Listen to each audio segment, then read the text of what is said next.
Lorsque j'avais 6 ans, j'ai vu une fois une magnifique image dans un livre sur la forêt vierge qui s'appelait « Histoire vécue ». Ça représentait un serpent boa qui avalait un fauve. Voilà la copie du dessin. On disait dans le livre, les serpents boa avalent leur proie tout entière sans la mâcher.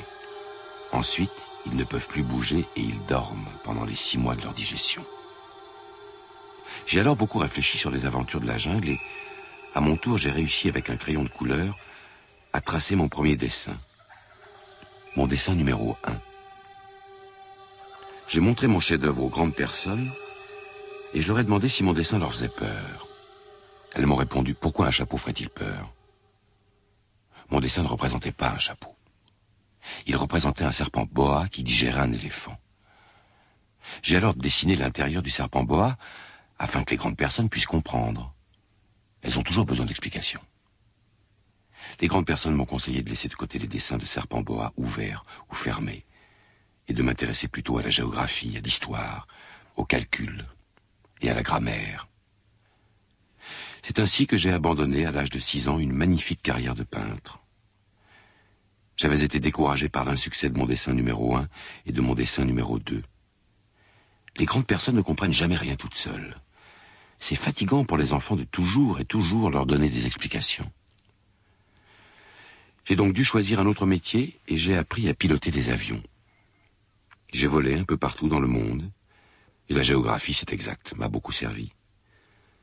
Je savais reconnaître du premier coup d'œil la Chine de l'Arizona. C'est très utile si l'on est égaré pendant la nuit. J'ai eu ainsi au cours de ma vie des tas de contacts avec des tas de gens sérieux. J'ai beaucoup vécu chez les grandes personnes, je les ai vus de très près. Ça n'a pas trop amélioré mon opinion. Quand j'en rencontrais une qui me paraissait un peu lucide, je faisais l'expérience sur elle de mon dessin numéro 1 que j'ai toujours conservé. Je voulais savoir si elle était vraiment compréhensive. Mais toujours, elle me répondait, c'est un chapeau. Alors je ne lui parlais ni de serpent boa, ni de forêt vierge, ni d'étoiles. Je me mettais à sa portée. Je lui parlais de bridge, de golf, de politique et de cravate. Et la grande personne était bien contente de connaître un homme aussi raisonnable.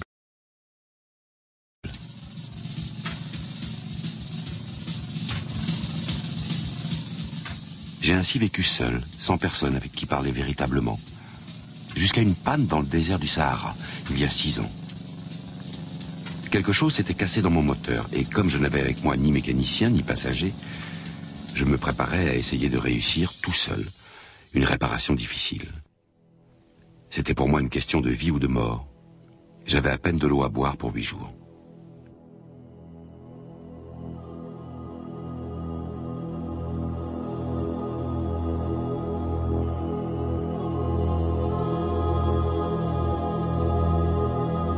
Le premier soir, je me suis donc endormi sur le sable, à 1000 milles de toute terre habitée.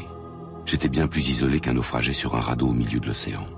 Alors vous imaginez ma surprise au lever du jour quand une drôle de petite voix m'a réveillé. S'il vous plaît, dessine-moi un mouton. Hein? Dessine-moi un mouton. J'ai sauté sur mes pieds comme si j'avais été frappé par la foudre. J'ai bien frotté mes yeux, j'ai bien regardé. Et j'ai vu un petit bonhomme tout à fait extraordinaire, qui me considérait gravement. Je regardais cette apparition avec des yeux tout ronds d'étonnement. N'oubliez pas que je me trouvais à 1000 milles de toute région habitée. Or, mon petit bonhomme ne me semblait ni égaré, ni mort de fatigue, ni mort de faim, ni mort de soif, ni mort de peur. Il n'avait en rien l'apparence d'un enfant perdu au milieu du désert, à 1000 milles de toute région habitée.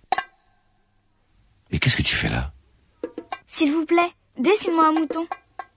Quand le mystère est trop impressionnant, on n'ose pas désobéir.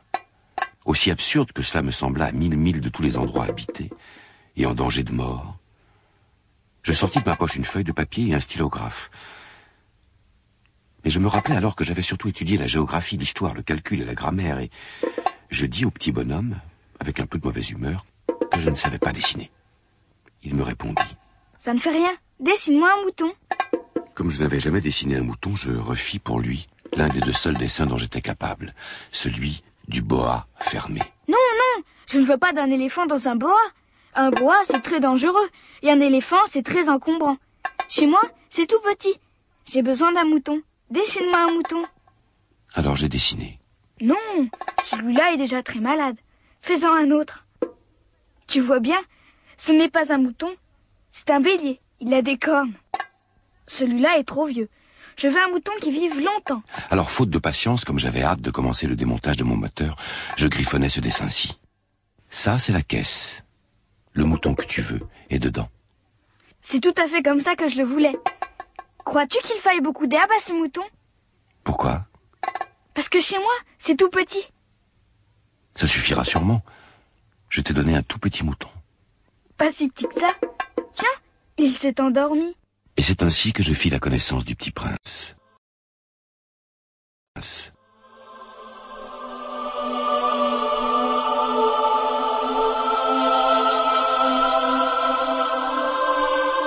Il me fallut longtemps pour comprendre d'où il venait. Le petit prince, qui me posait beaucoup de questions, ne semblait jamais entendre les miennes. Ce sont des mots prononcés par hasard qui peu à peu m'ont tout révélé.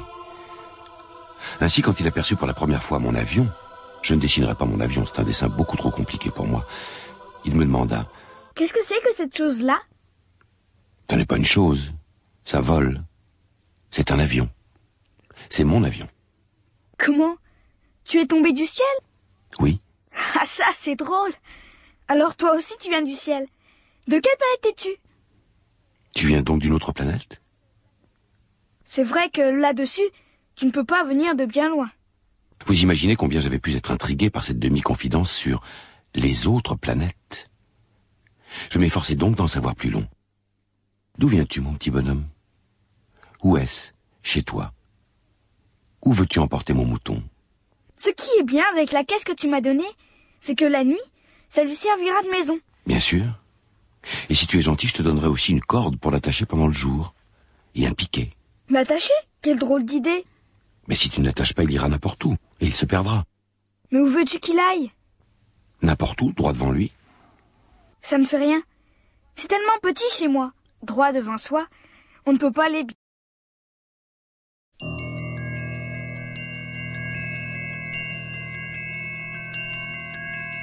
J'avais ainsi appris une seconde chose très importante.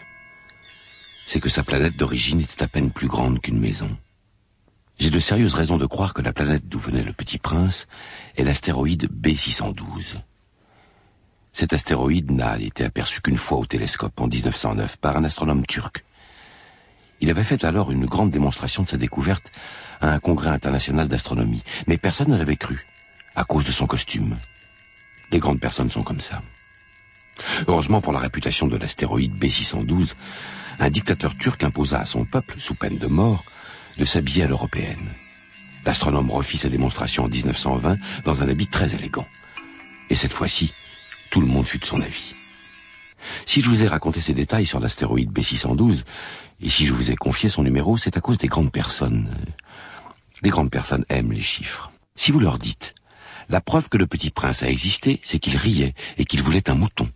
Et quand on veut un mouton, c'est la preuve qu'on existe. Elles hausseront les épaules et vous traiteront d'enfant. Mais si vous leur dites: la planète d'où il venait est l'astéroïde B612, alors elles seront convaincues et elles vous laisseront tranquille avec leurs questions. Elles sont comme ça. Il ne faut pas leur en vouloir. Les enfants doivent être très indulgents envers les grandes personnes.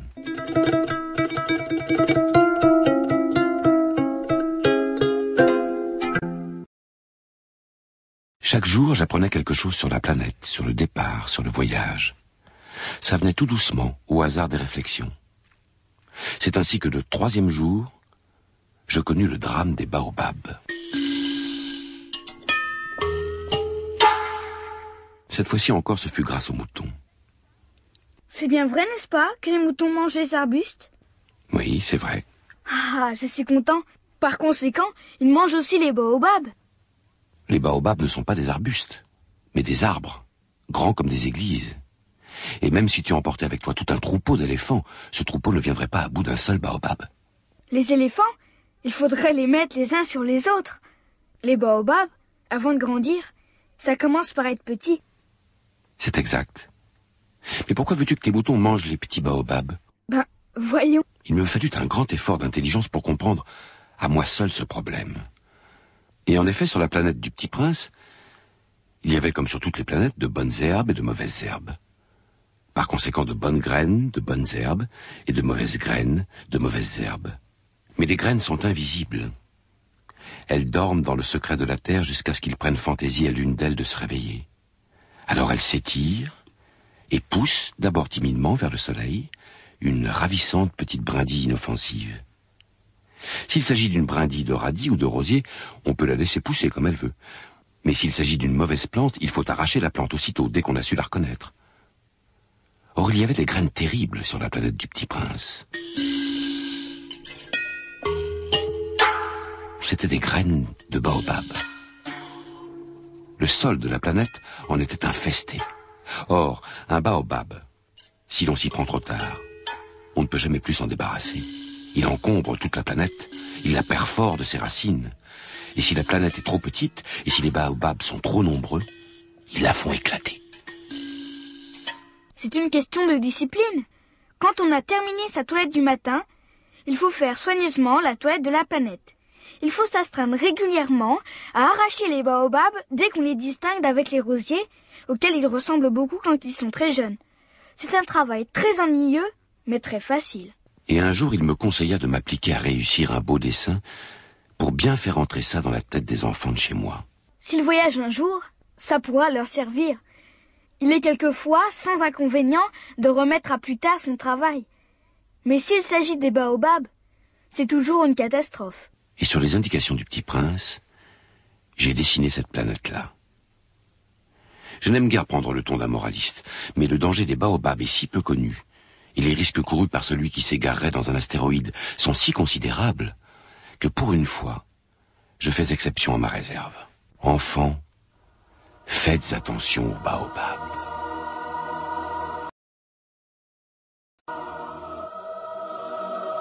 Ah, Petit Prince, j'ai compris peu à peu ainsi ta petite vie mélancolique. Tu n'avais eu longtemps pour distraction que la douceur des couchers de soleil.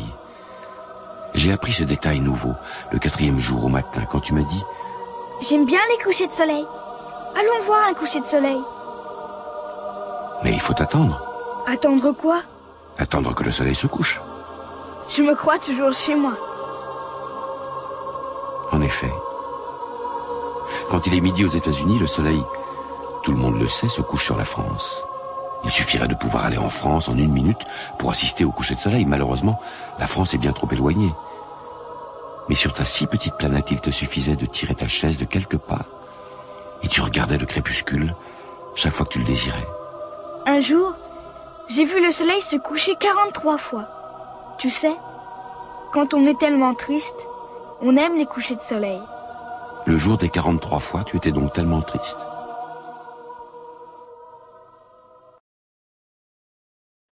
Le 5e jour, toujours grâce au mouton, ce secret de la vie du Petit Prince me fut révélé. Un mouton, s'il mange les arbustes, il mange aussi les fleurs?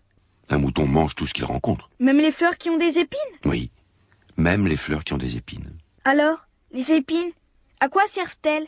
Je ne le savais pas. J'étais alors très occupé à essayer de dévisser un boulon trop serré de mon moteur. J'étais très soucieux car ma panne commençait de m'apparaître comme très grave. Et l'eau à boire qui s'épuisait me faisait craindre le pire. Les épines, à quoi servent-elles? Les épines, ça ne sert à rien. C'est de la pure méchanceté de la part des fleurs. Oh, je ne te crois pas. Les fleurs sont faibles, elles sont naïves. Elles se rassurent comme elles peuvent. Elles se croient terribles avec leurs épines. Je ne répondis rien. À cet instant-là, je me disais, si ce boulon résiste encore, je le ferai sauter d'un coup de marteau. Et tu crois, toi, que les fleurs... Mais non, je ne crois rien. J'ai répondu n'importe quoi. Je m'occupe, moi, de choses sérieuses. De choses sérieuses? Tu parles comme les grandes personnes. Tu confonds tout. Tu mélanges tout. Je connais une planète où il y a un monsieur cramoisi. Il n'a jamais respiré une fleur. Il n'a jamais regardé une étoile. Il n'a jamais aimé personne. Il n'a jamais rien fait d'autre que des additions. Et toute la journée, il répète comme toi. Je suis un homme sérieux, je suis un homme sérieux. Et ça le fait gonfler d'orgueil. Mais ce n'est pas un homme, c'est un champignon. Un quoi? Un champignon. Il y a des millions d'années que les fleurs fabriquent des épines. Il y a des millions d'années que les moutons mangent quand même les fleurs. Et ce n'est pas sérieux de chercher à comprendre pourquoi ils se donnent tant de mal pour se fabriquer des épines qui ne servent jamais à rien. Ce n'est pas important la guerre des moutons et des fleurs. Ce n'est pas plus sérieux et plus important que les additions d'un gros monsieur rouge. Et si je connais, moi, Une fleur unique au monde, qui n'existe nulle part sauf dans ma planète, et qu'un petit mouton peut anéantir d'un seul coup, comme ça, un matin, sans se rendre compte de ce qu'il fait. Ce n'est pas important, ça. Si quelqu'un a une fleur, qui n'existe qu'un exemplaire dans les millions et les millions d'étoiles, ça suffit pour qu'il soit heureux quand il les regarde. Il se dit, ma fleur est là, quelque part. Mais si le mouton mange la fleur, c'est pour lui comme si brusquement toutes les étoiles s'éteignaient. Et ce n'est pas important, ça. Il ne put rien dire de plus. La nuit était tombée. J'avais lâché mes outils. Je me moquais bien de mon marteau, de mon boulon, de la soif et de la mort. Il y avait sur une étoile, une planète, la mienne, la Terre, un petit prince à consoler. Je le pris dans les bras, je le berçai. La fleur que tu aimes n'est pas en danger. Je lui dessinerai une muselière à ton mouton. Je te dessinerai une armure pour ta fleur. Je ne savais pas trop quoi dire. Je me sentais très maladroit. Je ne savais comment l'atteindre ou le rejoindre. C'est tellement mystérieux. Le pays des larmes.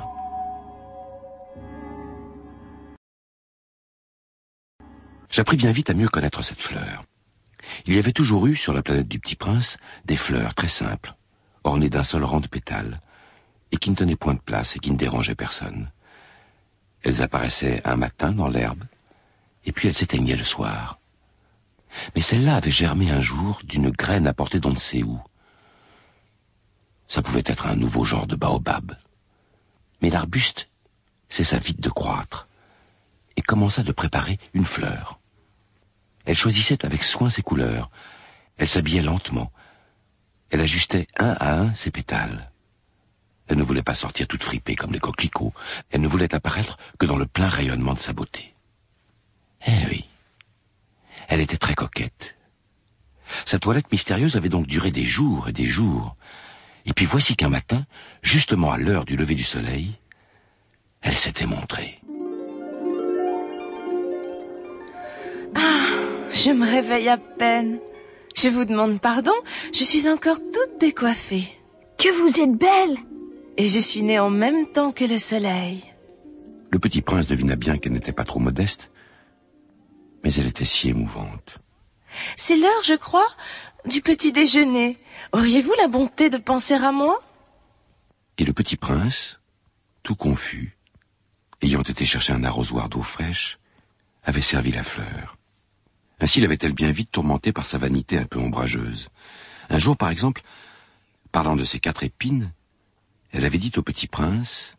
Ils peuvent venir, les tigres, avec leurs griffes. Il n'y a pas de tigres sur ma planète. Et puis, les tigres ne mangent pas l'herbe. Je ne suis pas une herbe. Pardonnez-moi. Je ne crains rien des tigres, mais j'ai horreur des courants d'air. Vous n'auriez pas un paravent? Horreur des courants d'air? Ce n'est pas de chance pour une plante. Cette fleur est bien compliquée. Le soir, vous me mettrez sous globe. Il fait très froid chez vous. C'est mal installé. Ainsi le petit prince, malgré la bonne volonté de son amour, avait vite douté d'elle. Il avait pris au sérieux des mots sans importance et était devenu très malheureux. J'aurais dû ne pas l'écouter. Il ne faut jamais écouter les fleurs. Il faut les regarder et les respirer. La mienne embaumait ma planète, mais je ne savais pas m'en réjouir. Cette histoire de griffes qui m'avait tellement agacée eût dû m'attendrir. Je n'ai alors rien su comprendre. J'aurais dû la juger sur les actes et non sur les mots. Elle m'embaumait et m'éclairait. Je n'aurais jamais dû m'enfuir. J'aurais dû deviner sa tendresse derrière ses pauvres ruses. Les fleurs sont si contradictoires. Mais j'étais trop jeune pour savoir l'aimer.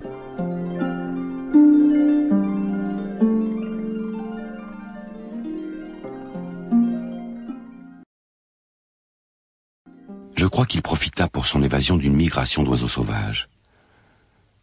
Au matin du départ, il mit sa planète bien en ordre. Il ramena soigneusement ses volcans en activité. Il possédait 2 volcans en activité. Et c'était bien commode pour faire chauffer le petit déjeuner du matin. Il possédait aussi un volcan éteint. Mais comme il disait... On ne sait jamais. Il ramena donc également le volcan éteint. S'ils sont bien ramonés, les volcans brûlent doucement et régulièrement, sans éruption. Les éruptions volcaniques sont comme des feux de cheminée. Évidemment, sur notre Terre, nous sommes beaucoup trop petits pour ramener nos volcans. C'est pourquoi ils nous causent des tas d'ennuis. Le petit prince arracha aussi avec un peu de mélancolie les dernières pousses de baobab. Il croyait ne jamais devoir revenir. Mais tous ces travaux familiers lui parurent ce matin-là extrêmement doux. Et quand il arrosa une dernière fois la fleur et se prépara à la mettre à l'abri sous son globe, il se découvrit l'envie de pleurer. Adieu. J'ai été sotte. Je te demande pardon. Tâche d'être heureux. Mais oui, je t'aime. Tu n'en as rien su, par ma faute. Cela n'a aucune importance. Mais tu as été aussi sot que moi. Tâche d'être heureux. Laisse ce globe tranquille, je n'en veux plus. Mais le vent? Je ne suis pas si enrhumée que ça. L'air frais de la nuit me fera du bien. Je suis une fleur. Mais les bêtes? Il faut bien que je supporte 2 ou 3 chenilles si je veux connaître les papillons. Il paraît que c'est tellement beau. Sinon, qui me rendra visite? Tu seras loin, toi. Quant aux grosses bêtes, je ne crains rien. J'ai mes griffes. Ne traîne pas comme ça, c'est agaçant. Tu as décidé de partir, va-t'en. Car elle ne voulait pas qu'il la vît pleurer. C'était une fleur tellement orgueilleuse. Il se trouvait dans la région des astéroïdes 325, 326, 327, 328, 329 et 330. Il commença donc par les visiter pour y chercher une occupation et pour s'instruire. Le premier était habité par un roi. Le roi siégeait, habillé de pourpre et d'hermine, sur un trône très simple, et cependant majestueux. Ah, voilà un sujet. Approche-toi que je te vois mieux. Le petit prince chercha des yeux où s'asseoir, mais la planète était tout encombrée par le magnifique manteau d'hermine. Il resta donc debout, et comme il était fatigué, il bâilla. Il est contraire à l'étiquette de bâiller en présence d'un roi. Je te l'interdis. Je ne peux pas m'en empêcher. J'ai fait un long voyage et je n'ai pas dormi. Alors je t'ordonne de bâiller. Je n'ai vu personne bâiller depuis des années. Les bâillements sont pour moi des curiosités. Allons, bâille encore. C'est un ordre. Ça m'intimide, je ne peux plus. Alors je t'ordonne tantôt de bâiller et tantôt de... Le roi tenait essentiellement à ce que son autorité fût respectée. Il ne tolérait pas la désobéissance. C'était un monarque absolu. Mais comme il était très bon, il donnait des ordres raisonnables. Si j'ordonnais à un général de se changer en oiseau de mer, et si le général n'obéissait pas, ce ne serait pas la faute du général, ça serait ma faute. Puis-je m'asseoir? Je t'ordonne de t'asseoir. Sire, je vous demande pardon de vous interroger. Je t'ordonne de m'interroger. Sire, sur quoi régnez-vous? Surtout. Surtout? Le roi d'un geste discret désigna sa planète, les autres planètes et les étoiles. Surtout ça? Surtout ça. Et les étoiles vous obéissent? Bien sûr, elles obéissent aussitôt. Je ne tolère pas l'indiscipline. Je voudrais voir un coucher de soleil. Faites-moi plaisir. Ordonnez au soleil de se coucher. Si j'ordonnais à un général de voler d'une fleur à l'autre à la façon d'un papillon, ou d'écrire une tragédie, ou de se changer en oiseau de mer, et si le général n'exécutait pas l'ordre reçu, qui de lui ou de moi serait dans son tort? Ce serait vous. Exact. Il faut exiger de chacun ce que chacun peut donner. L'autorité repose d'abord sur la raison. Si tu ordonnes à ton peuple d'aller se jeter à la mer, il fera la révolution. J'ai le droit d'exiger l'obéissance parce que mes ordres sont raisonnables. Alors, mon coucher de soleil? Ton coucher de soleil, tu l'auras. Je l'exigerai. Mais j'attendrai dans ma science du gouvernement que les conditions soient favorables. Quand ce sera-t-il? Ce sera ce soir, vers 7h40. Et tu verras comme je suis bien obéi. Je n'ai plus rien à faire ici. Je vais repartir. Ne pars pas. Ne pars pas. Je te fais ministre. Ministre de quoi? De la justice. Mais il n'y a personne à juger. On ne sait pas. Je n'ai pas fait encore le tour de mon royaume. Je suis très vieux. Je n'ai pas de place pour un carrosse. Et ça me fatigue de marcher. Oh, mais j'ai déjà vu. Il n'y a personne là-bas non plus. Tu te jugeras donc toi-même. C'est le plus difficile. Il est bien plus difficile de se juger soi-même que de juger autrui. Si tu réussis à bien te juger, C'est que tu es un véritable sage. Moi, je puis me juger moi-même n'importe où. Je n'ai pas besoin d'habiter ici. Je crois bien que sur ma planète, il y a quelque part un vieux rat. Je l'entends la nuit. Tu pourras juger ce vieux rat. Tu le condamneras à mort, de temps en temps. Ainsi, sa vie dépendra de ta justice. Mais tu le gracieras chaque fois, pour l'économiser. Il n'y en a qu'un. Moi, je n'aime pas condamner à mort et je crois bien que je m'en vais. Non!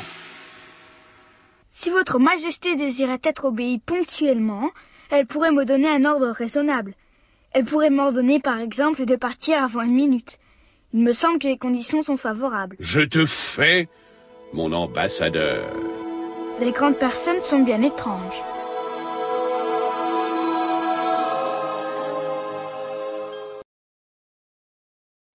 La seconde planète était habitée par un vaniteux. Ah, voilà la visite d'un admirateur. Bonjour, vous avez un drôle de chapeau. C'est pour saluer quand on m'acclame. Malheureusement, il ne passe jamais personne par ici. Ah oui? Frappe tes mains l'une contre l'autre.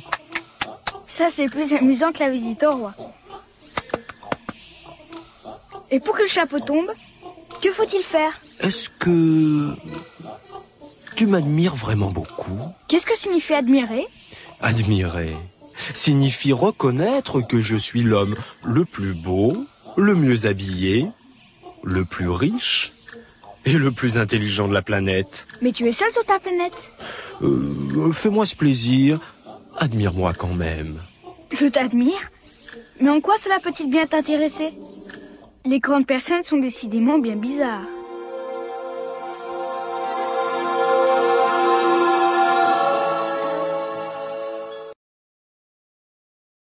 La planète suivante était habitée par un buveur.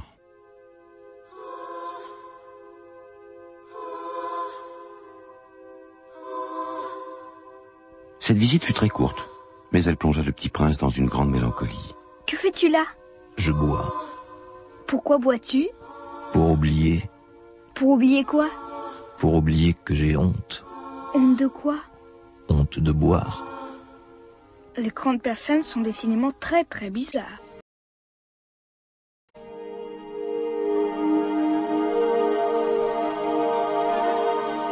La quatrième planète était celle du businessman. Cet homme était si occupé qu'il ne leva même pas la tête à l'arrivée du petit prince. Bonjour. Votre cigarette est éteinte. 3 et 2 font 5, 5 et 7, 12, 12 et 3, 15. Ah, bonjour. 15 et 7, 22, 22 et 6, 28. Pas le temps de la rallumer. 26 et 5, 31. Ouf. Ça fait donc 501 622 731. 500 millions de quoi? Ah, tu es toujours là. 501 millions de... Oh, je ne sais plus, j'ai tellement de travail, je suis sérieux, moi. Je ne m'amuse pas des balivernes. 2 et 5, 7... 501 millions de quoi? Depuis 54 ans que j'habite cette planète-ci, je n'ai été dérangé que 3 fois. La première fois, ça a été il y a 22 ans par un hanneton qui était tombé, Dieu sait d'où. Ah, il répondait à un bruit épouvantable. Et j'ai fait 4 erreurs dans une addition. La seconde fois, ça a été, il y a 11 ans, par une crise de rhumatisme. Ah, je manque d'exercice. Je n'ai pas le temps de flâner, je suis sérieux, moi. La troisième fois, la voici. Je disais donc 501 millions. Millions de quoi? Millions de ces petites choses que l'on voit quelquefois dans le ciel. Des mouches? Mais non, des petites choses qui brillent. Des abeilles? Mais non, des petites choses dorées qui font rêvasser les fainéants. Mais je suis sérieux, moi, je n'ai pas le temps de rêvasser. Ah, des étoiles? C'est bien ça, des étoiles. Et que fais-tu de 500 millions d'étoiles? 501 622 731. Je suis sérieux, moi, je suis précis. Et que fais-tu de ces étoiles? Ce que j'en fais? Oui? Rien, je les possède. Tu possèdes les étoiles? Oui. Mais j'ai déjà vu un roi qui... Les rois ne possèdent pas, ils règnent sur... C'est très différent. Et à quoi cela te sert-il de posséder les étoiles? Ça me sert à être riche. Et à quoi cela te sert-il d'être riche? Acheter d'autres étoiles si quelqu'un en trouve. Comment peut-on posséder les étoiles? À qui sont-elles? Je ne sais pas. À personne. Alors elles sont à moi, car j'y ai pensé le premier. Ça suffit? Bien sûr, quand tu trouves un diamant, qui n'est à personne, il est à toi. Quand tu trouves une île qui n'est à personne, elle est à toi. Quand tu as une idée le premier, tu l'as fait breveter, elle est à toi. Et moi, je possède les étoiles, puisque jamais personne avant moi n'a songé à les posséder. Ça, c'est vrai. Et qu'en fais-tu? Je les gère, je les compte, je les recompte. C'est difficile, mais je suis un homme sérieux. Moi, si je possède un foulard, je puis le mettre autour de mon cou et l'emporter. Moi, si je possède une fleur, je puis cueillir ma fleur et l'emporter. Mais tu ne peux pas cueillir les étoiles. Non, mais je puis les placer en banque. Qu'est-ce que ça veut dire? Ça veut dire que j'écris sur un petit papier le nombre de mes étoiles, et puis j'enferme à clé ce papier-là dans un tiroir. Et c'est tout? Ça suffit. C'est amusant, c'est assez poétique, mais ce n'est pas très sérieux. Moi, je possède une fleur que j'arrose tous les jours. Je possède 3 volcans que je ramène toutes les semaines. Car je ramène aussi celui qui est éteint. On ne sait jamais. C'est utile à mes volcans, et c'est utile à ma fleur que je les possède. Mais tu n'es pas utile aux étoiles. Les grandes personnes sont décidément tout à fait extraordinaires. La 5e planète était très curieuse. C'était la plus petite de toutes. Il y avait là juste assez de place pour loger un réverbère et un allumeur de réverbère. Le petit prince ne parvenait pas à s'expliquer à quoi pouvait servir quelque part dans le ciel, sur une planète sans maison ni population, un réverbère et un allumeur de réverbère. Peut-être bien que cet homme est absurde. Cependant, il est moins absurde que le roi, que le vaniteux, que le businessman et que le buveur. Au moins son travail a-t-il un sens. Quand il allume son réverbère, c'est comme s'il faisait naître une étoile de plus ou une fleur. Quand il éteint son réverbère, ça odore la fleur ou l'étoile. C'est une occupation très jolie. C'est véritablement utile puisque c'est joli. Bonjour. Pourquoi viens-tu d'éteindre ton réverbère? C'est la consigne. Bonjour. Qu'est-ce que la consigne? C'est d'éteindre mon réverbère. Bonsoir. Mais pourquoi viens-tu de le rallumer? C'est la consigne. Je ne comprends pas. Il n'y a rien à comprendre, la consigne. C'est la consigne. Bonjour. Je fais là un métier terrible. C'était raisonnable autrefois. J'éteignais le matin et j'allumais le soir. J'avais le reste du jour pour me reposer. Et le reste de la nuit pour dormir. Et depuis cette époque, la consigne a changé? La consigne n'a pas changé. C'est bien là le drame. La planète, d'année en année, a tourné de plus en plus vite. Et la consigne n'a pas changé. Alors maintenant qu'elle fait un tour par minute, je n'ai plus une seconde de repos. J'allume et j'éteins 1 fois par minute. Ça, c'est drôle. Les jours chez toi durent 1 minute. Ça n'est pas drôle du tout. Ça fait déjà 1 mois que nous parlons ensemble. 1 mois? Oui, 30 minutes, 30 jours. Bonsoir.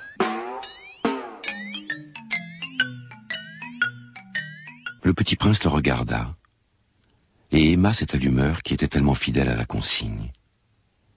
Il se souvint des couchers de soleil que lui-même allait autrefois chercher en tirant sa chaise. Il voulut aider son ami. Tu sais, je connais un moyen de te reposer quand tu voudras. Je veux, toujours. Ta planète est tellement petite que tu en fais le tour en 3 enjambées. Tu n'as qu'à marcher assez lentement pour rester toujours au soleil. Quand tu voudras te reposer, tu marcheras. Et le jour durera aussi longtemps que tu voudras. Ça ne m'avance pas à grand-chose. Ce que j'aime dans la vie, c'est dormir. Ce n'est pas de chance. Ce n'est pas de chance. Bonjour. Celui-là serait méprisé par tous les autres. Par le roi, par le vaniteux, par le buveur, par le businessman.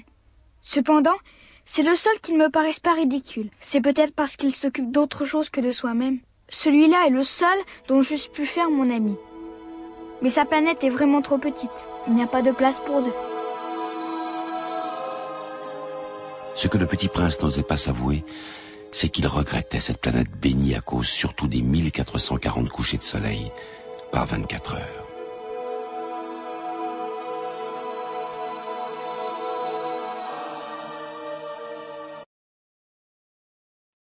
La 6e planète était une planète 10 fois plus vaste. Elle était habitée par un vieux monsieur qui écrivait d'énormes livres. Tiens, voilà un explorateur. D'où viens-tu? Quel est ce gros livre? Que faites-vous ici? Je suis géographe.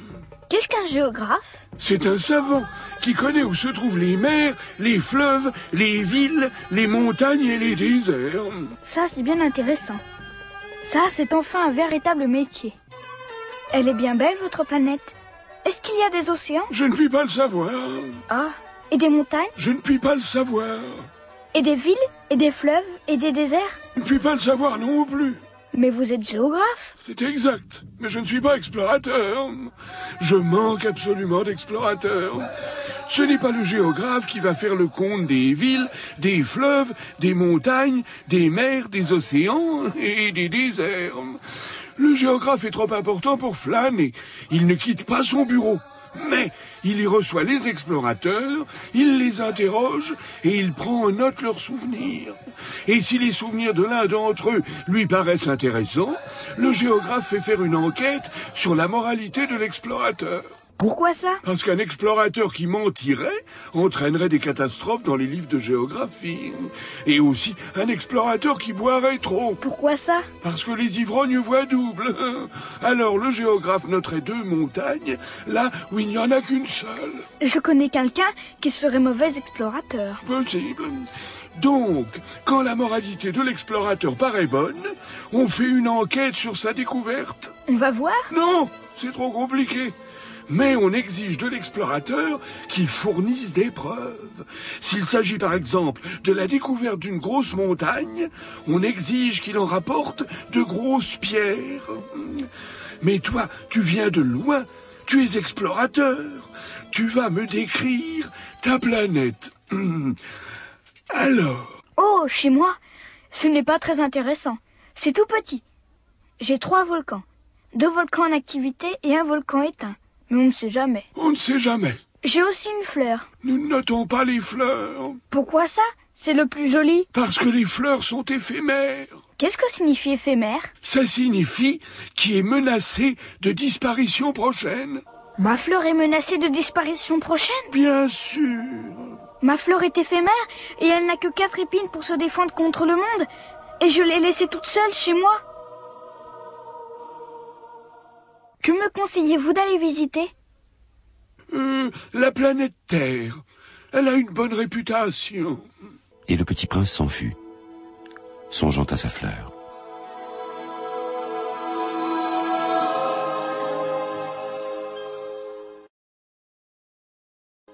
La 7e planète fut donc la Terre. La Terre n'est pas une planète quelconque. On y compte 111 rois. En n'oubliant pas bien sûr les rois nègres. 7000 géographes, 900 000 businessmen, 7,5 millions d'ivrognes, 311 millions de vaniteux, c'est-à-dire environ 2 milliards de grandes personnes. Pour vous donner une idée des dimensions de la Terre, je vous dirais qu'avant l'invention de l'électricité, on y devait entretenir sur l'ensemble des 6 continents une véritable armée de 462 511 allumeurs de réverbères. Vu d'un peu loin, ça faisait un effet splendide. Les mouvements de cette armée étaient réglés comme ceux d'un ballet d'opéra. D'abord, venait le tour des allumeurs de réverbères de Nouvelle-Zélande et d'Australie. Puis, ceux-ci ayant allumé leurs lampions, s'en allaient dormir. Alors entraient à leur tour dans la danse les allumeurs de réverbères de Chine et de Sibérie. Et puis, eux aussi s'escamotaient dans les coulisses. Alors venait le tour des allumeurs de réverbères de Russie et des Indes, puis de ceux d'Afrique et d'Europe, puis de ceux d'Amérique du Sud, puis de ceux d'Amérique du Nord, et jamais ils ne se trompaient dans leur ordre d'entrée en scène. C'était grandiose. Seul, l'allumeur de l'unique réverbère du pôle Nord et son confrère de l'unique réverbère du pôle Sud menaient des vies d'oisiveté et de nonchalance. Ils travaillaient 2 fois par an.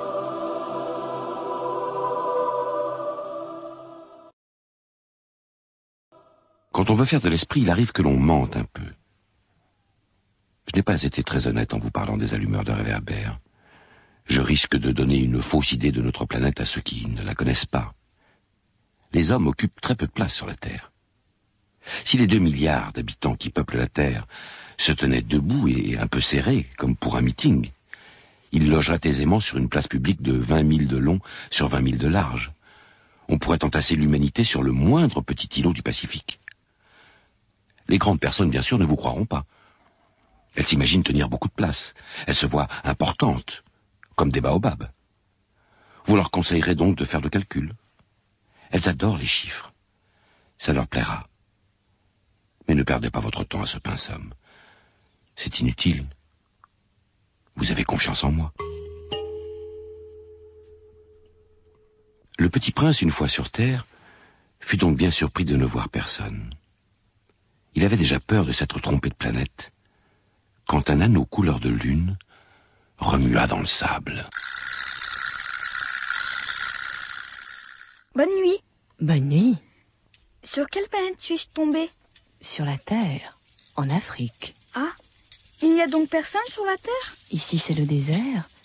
Il n'y a personne dans les déserts. La Terre est grande. Je me demande si les étoiles sont éclairées afin que chacun puisse un jour retrouver la sienne. Regarde ma planète. Elle est juste au-dessus de nous. Mais comme elle est loin... Elle est belle. Mais que viens-tu faire ici? J'ai des difficultés avec une fleur. Ah. Où sont les hommes? On est un peu seuls dans le désert. On est seuls aussi chez les hommes. Tu es une drôle de bête. Mince comme un doigt. Mais je suis plus puissant que le doigt d'un roi. Tu n'es pas bien puissant. Tu n'as même pas de pattes. Tu ne peux même pas voyager. Je puis t'emporter plus loin qu'un navire. Celui que je touche, je le rends à la terre dont il est sorti. Mais tu es pur et tu viens d'une étoile. Tu me fais pitié, toi si faible, sur cette terre de granit. Je puis t'aider un jour si tu regrettes trop ta planète. Je puis... Oh, j'ai très bien compris. Mais pourquoi parlais-tu toujours par énigme? Je les résous toutes. Le petit prince traversa le désert et ne rencontra qu'une fleur. Une fleur à 3 pétales, une fleur de rien du tout. Bonjour. Bonjour. Où sont les hommes? Les hommes? Oh, il en existe, je crois, 6 ou 7. Je les ai aperçus il y a des années, mais on ne sait jamais où les trouver. Le vent les promène. Ils manquent de racines. Ça les gêne beaucoup. Adieu. Adieu.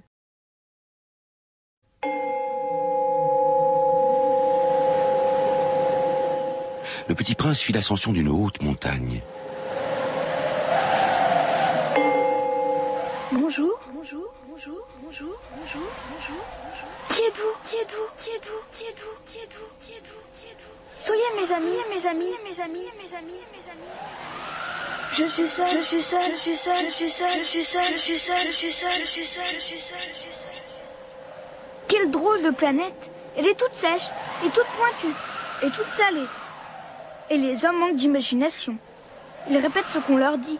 Chez moi, j'avais une fleur. Elle parlait toujours la première.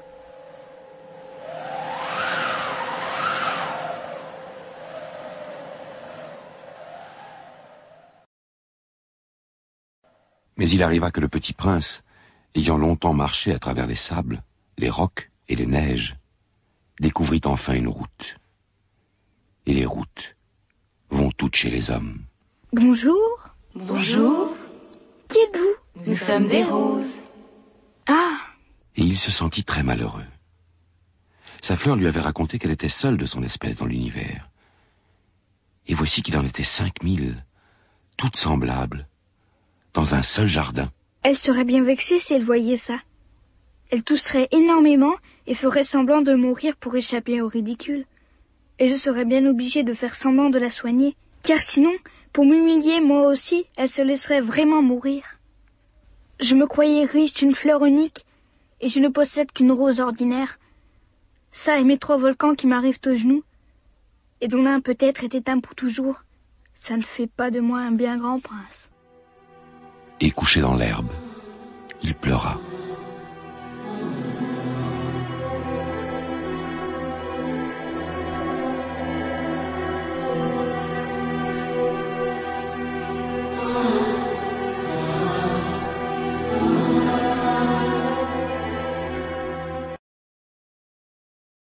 C'est alors qu'apparut le renard. Bonjour. Bonjour. Je suis là, sous le pommier. Qui es-tu? Tu es bien jolie. Je suis un renard. Viens jouer avec moi. Je suis tellement triste. Je ne puis pas jouer avec toi. Je ne suis pas apprivoisé. Ah, pardon. Qu'est-ce que signifie apprivoiser? Tu n'es pas d'ici. Que cherches-tu? Je cherche les hommes. Qu'est-ce que signifie apprivoiser? Les hommes? Ils ont des fusils et ils chassent. C'est bien gênant. Ils élèvent aussi des poules, c'est leur seul intérêt. Tu cherches des poules? Non, je cherche des amis. Qu'est-ce que signifie apprivoiser? C'est une chose trop oubliée. Ça signifie Créer des liens. Créer des liens? Bien sûr. Tu n'es encore pour moi qu'un petit garçon, tout semblable à 100 000 petits garçons. Et je n'ai pas besoin de toi, et tu n'as pas besoin de moi non plus. Je ne suis pour toi qu'un renard, semblable à 100 000 renards. Mais si tu m'apprivoises, nous aurons besoin l'un de l'autre.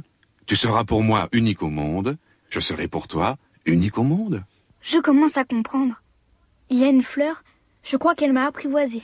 C'est possible, on voit sur la Terre toutes sortes de choses. Oh, ce n'est pas sur la Terre? Sur une autre planète? Oui. Il y a des chasseurs sur cette planète-là? Non. Ça, c'est intéressant. Et des poules? Non. Rien n'est parfait. Ma vie est monotone.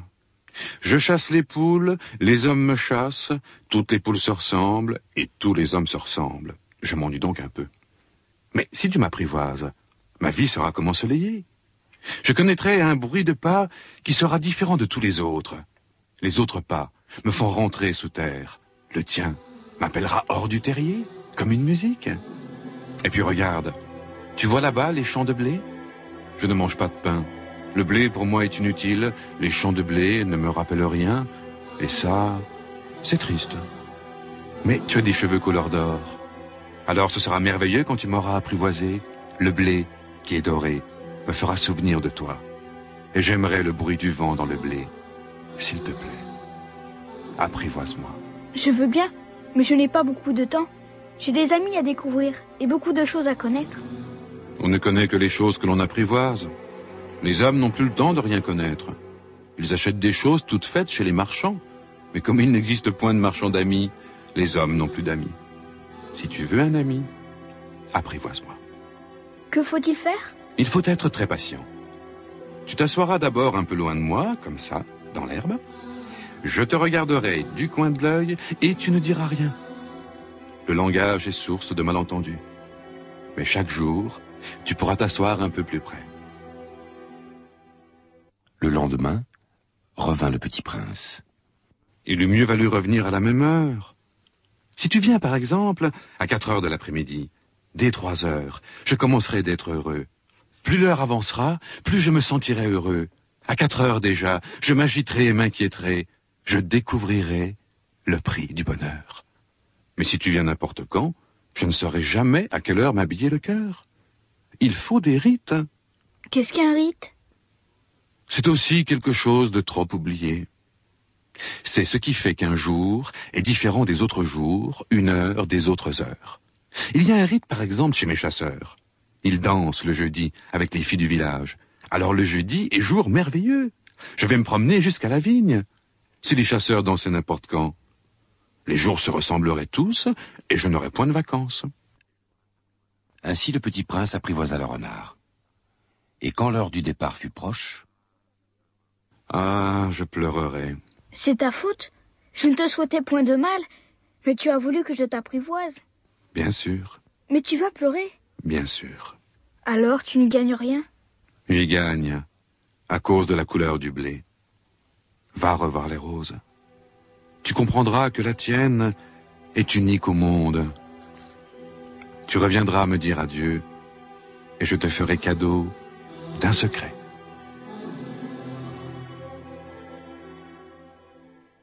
Le petit prince s'en fut revoir les roses. Vous n'êtes pas du tout semblable à ma rose. Vous n'êtes rien encore. Personne ne vous a apprivoisé et vous n'avez apprivoisé personne. Vous êtes comme était mon renard. Ce n'était qu'un renard semblable à 100 000 autres, mais j'en ai fait mon ami et il est maintenant unique au monde. Vous êtes belle, mais vous êtes vide. On ne peut pas mourir pour vous. Bien sûr, ma rose à moi, un passant ordinaire croirait qu'elle vous ressemble, mais à elle seule, elle est plus importante que vous toutes, puisque c'est elle que j'ai arrosée, puisque c'est elle que j'ai mise sous globe, puisque c'est elle que j'ai abritée par le paravent, puisque c'est elle dont j'ai tué les chenilles, sauf les 2 ou 3 pour les papillons, puisque c'est elle que j'ai écouté se plaindre, ou se vanter, ou même quelquefois se taire, puisque c'est ma rose. Adieu. Voici mon secret. Il est très simple. On ne voit bien qu'avec le cœur. L'essentiel est invisible pour les yeux. L'essentiel est invisible pour les yeux. C'est le temps que tu as perdu pour ta rose qui fait ta rose si importante. C'est le temps que j'ai perdu pour ma rose. Les hommes ont oublié cette vérité, mais tu ne dois pas l'oublier. Tu deviens responsable pour toujours de ce que tu as apprivoisé. Tu es responsable de ta rose. Je suis responsable de ma rose.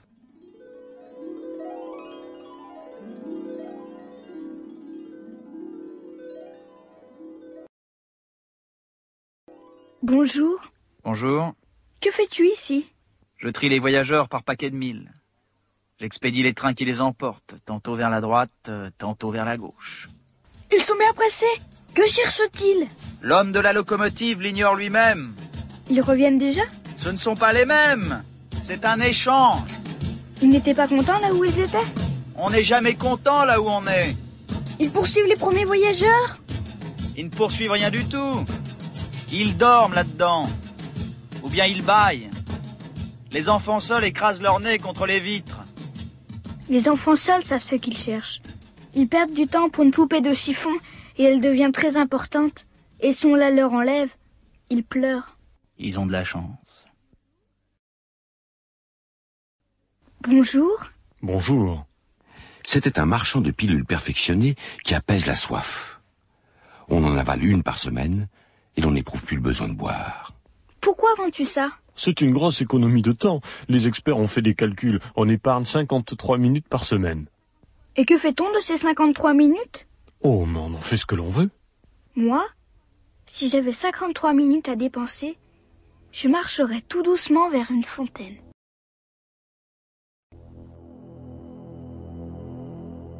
Nous en étions au 8e jour de ma panne dans le désert. Et j'avais écouté l'histoire du marchand en buvant la dernière goutte de ma provision d'eau. Ils sont bien jolis tes souvenirs.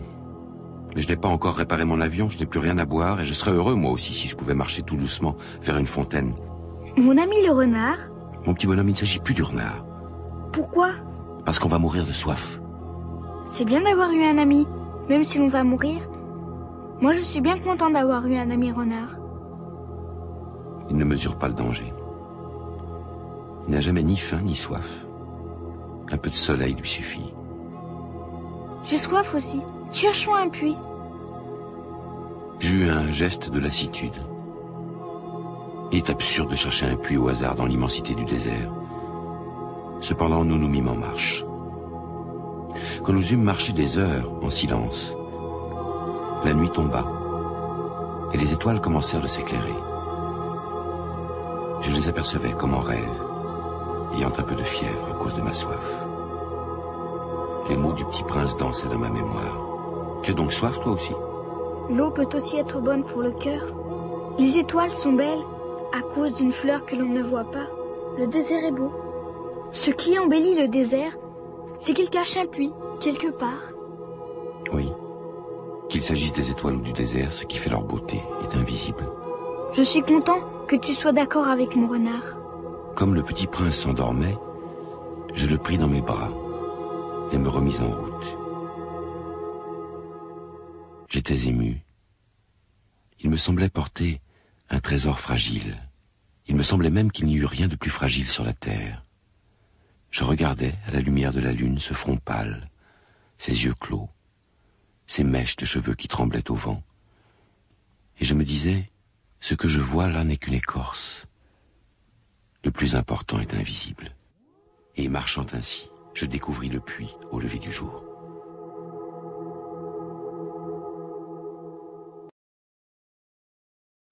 Les hommes, ils s'enfoncent dans les rapides, mais ils ne savent plus ce qu'ils cherchent.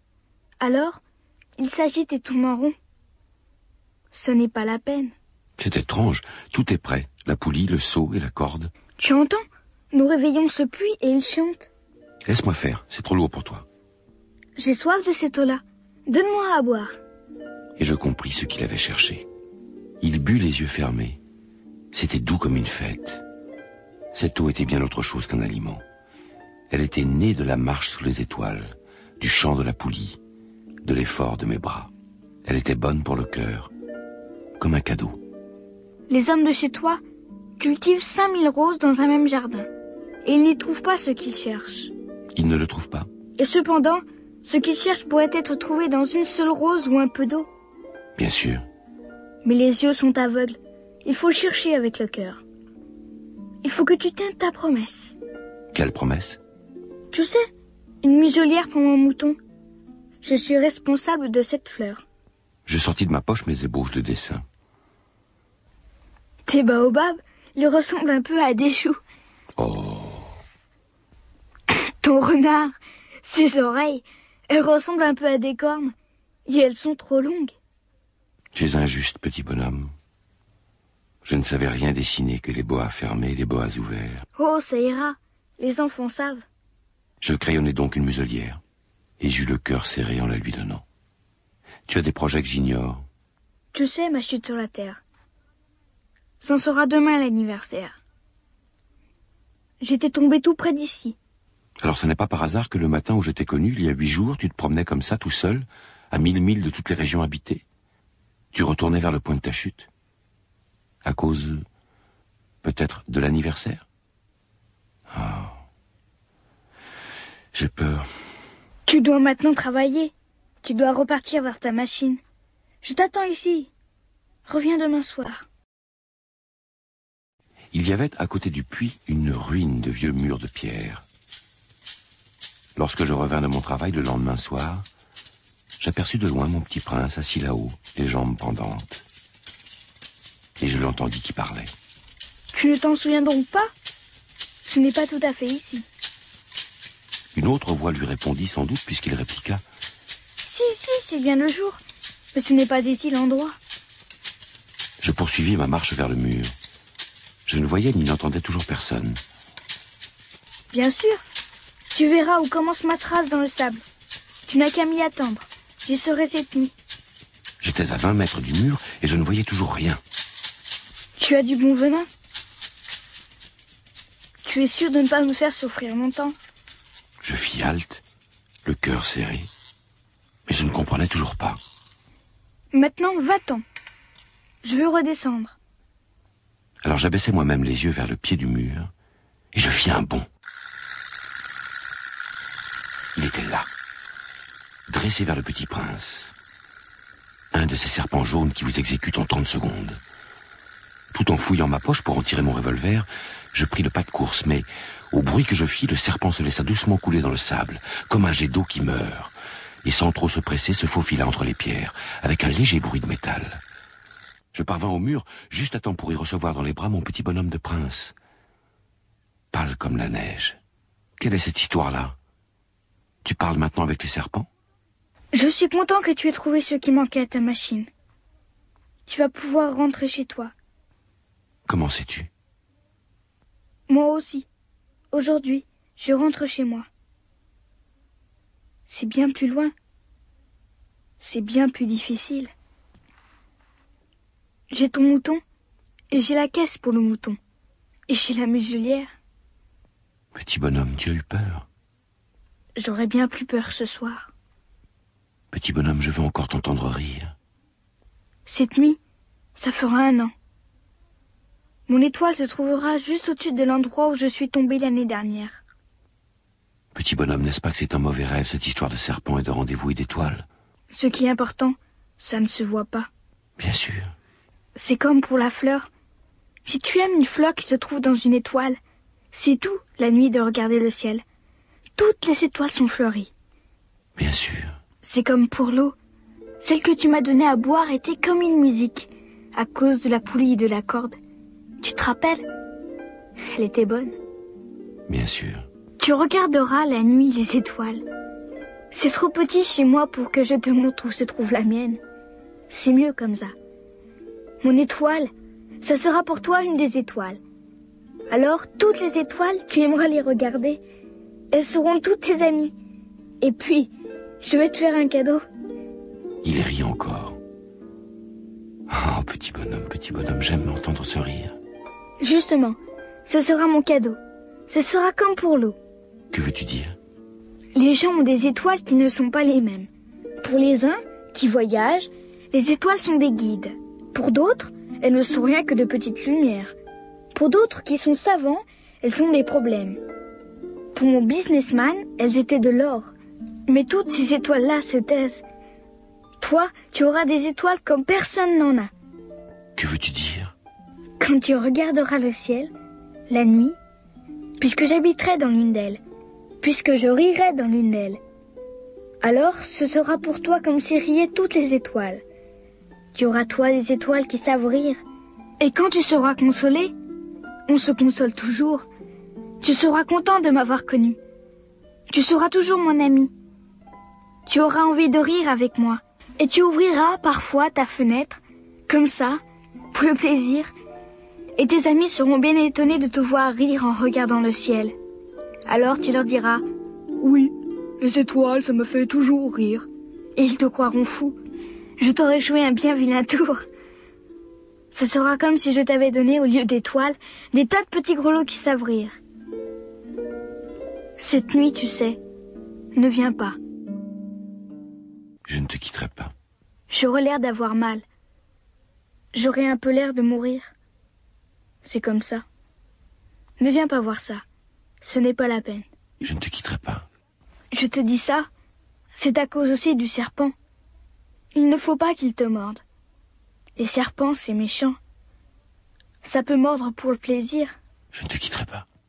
C'est vrai qu'ils n'ont plus de venin pour la seconde morsure. Cette nuit-là, je ne le vis pas se mettre en route. Il s'était évadé sans bruit. Quand je réussis à le rejoindre, il marchait décidé, d'un pas rapide. Ah, tu es là? Tu as eu tort. Tu auras de la peine. J'aurai l'air d'être mort et ce ne sera pas vrai. Tu comprends? C'est trop loin. Je ne peux pas emporter ce corps-là. C'est trop lourd. Mais ce sera comme une vieille écorce abandonnée. Ce n'est pas triste, les vieilles écorces. Ce sera gentil, tu sais. Moi aussi. Je regarderai les étoiles. Toutes les étoiles seront des puits avec une poulie rouillée. Toutes les étoiles me verseront à boire. Ce sera tellement amusant. Tu auras 500 millions de grelots, j'aurai 500 millions de fontaines. C'est là. Laisse-moi faire un pas tout seul. Tu sais, ma fleur, j'en suis responsable. Et elle est tellement faible. Et elle est tellement naïve. Elle a 4 épines de rien du tout pour la protéger contre le monde. Voilà. C'est tout. Il hésita encore un peu, puis il se releva. Il fit un pas. Moi, je ne pouvais pas bouger. Il n'y eut rien qu'un éclair jaune près de sa cheville. Il demeura un instant immobile, il ne cria pas. Il tomba, doucement, comme tombe un arbre. Ça ne fit même pas de bruit, à cause du sable.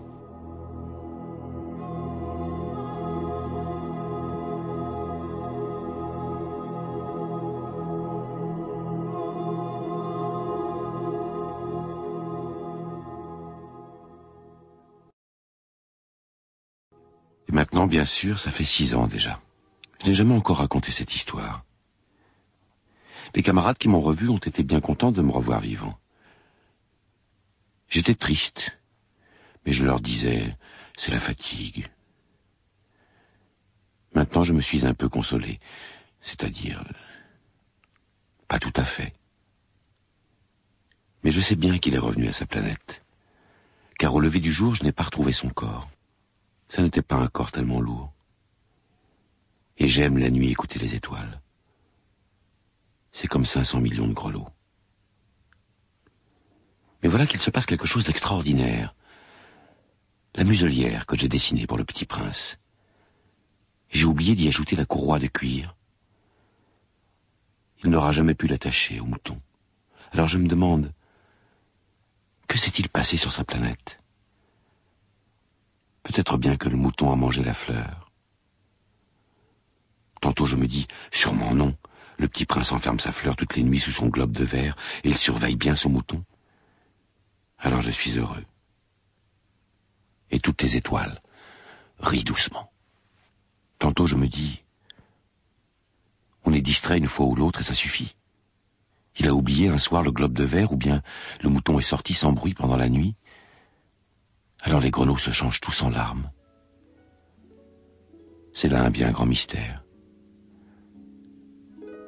Pour vous qui aimez aussi le Petit Prince, comme pour moi, rien de l'univers n'est semblable.